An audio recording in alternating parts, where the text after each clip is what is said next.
কোথায় যাচ্ছি বলো? দীঘা বলে ফেললো। কোথায় যাচ্ছি এটা?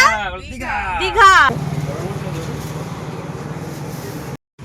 কি হবে? এটা কি খাবে বলে দাও? মুড়ি।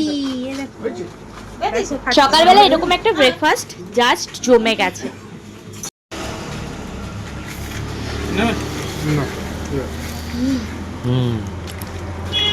আলেক্কো কি খাচ্ছ?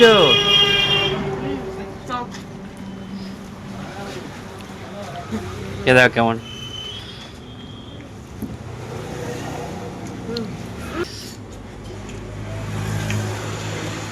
গরম গরম বেগুনি ভাজা। কত বড় বেগুনিটা! শেষ পাতে আমাদের গরম গরম চা।